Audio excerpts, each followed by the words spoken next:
Hello, everyone. Today we are going to talk about being in our mental cages. That doesn't sound too positive, but the positive thing is how to get out of it and how not to stay on the bottom of that cage.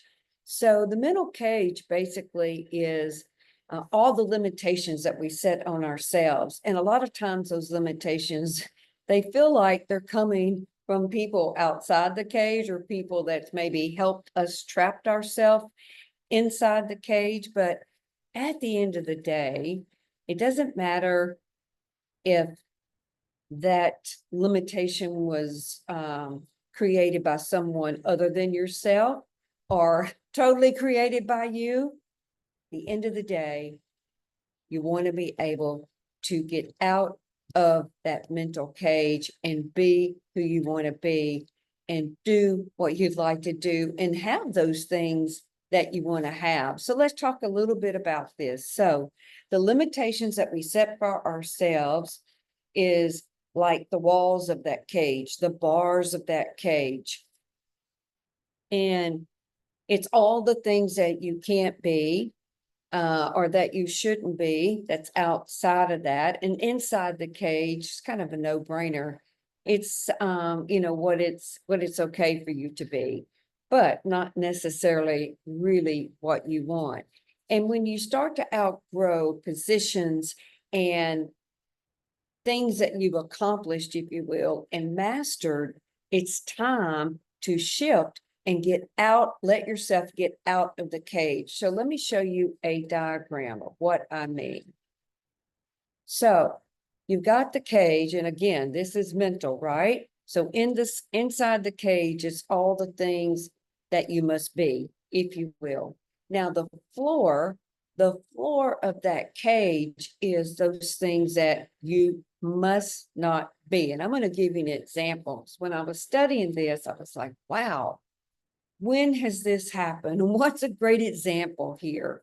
So when I got my insurance job in 1985 in Dallas with a large Fortune 50 company, I started off at the bottom as an entry-level assistant, okay, in the service area. And I did that for a couple of years. And then I became a sales assistant in the sales department. And then I switched over, after I did that a couple of years, I switched over and became a in-house customer service representative, which was a step up. These were all kind of stepping stones. And what I was doing at that time was actually getting the knowledge in each department because I wanted to ultimately become an account manager position. You got to travel, you got to handle territories, you got to handle a huge block of business, also have a assistant and also your own office, which is a big deal at that time, an office with a door and a window that overlooked the whole city of Dallas. So, and at that time, typically a college degree was required, which I didn't have. So I was learning everything I could possibly learn so that they would take a look at me when it came time for me to apply for that position and that hopefully I'd get it, which I did. Now, a few years later, the company I was working with merged with another major insurance company. And that's kind of when things shifted. What happened was they were kind of doing they kind of went in and did a reorg, if you will. And they made everyone take this special psychology test. I don't remember the name of it at that time. I had never taken anything like this.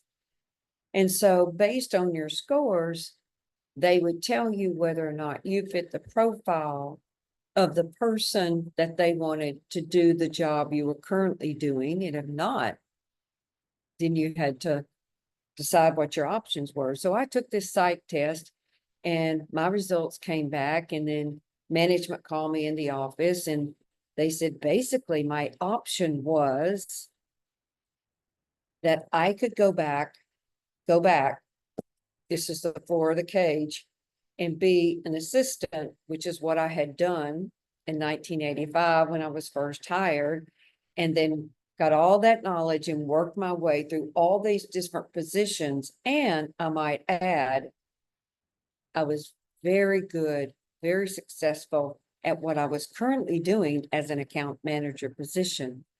So my reviews were great. My customer feedback was excellent. I had large accounts at that time. But based on the way I scored, they wanted me to go back and be kind of, if we can show that illustration again of the cage, go back and be, it's like the bottom of the cage, if you will, go back and be the thing I was not going to be, that I must not be, which was an assistant starting all over again. So it wasn't going to work with me. So what that caused me to do, I had to actually grow. I had to actually get out of that way of thinking, that mental cage that I had created for myself. Could be a lot of comfort zone stuff in that. What am I comfortable with? And at that time, I chose to, instead of going with another insurance company, I got a job working for the brokers who bought the business to the major insurance companies, just to see what that was like. So I could increase the knowledge, and then that would make me even more valuable for the rest of the jobs that I would be doing in my future. So the mental cage, what you must be, what you shouldn't be, and then great relationships and getting along with others, obviously, and being able to relate is what is key here to get you out of that thinking and to be able to grow to the next level and not go backwards or stay stagnant. So with that, post when that's happened in your life and let me see what comes to view for you. See you next week.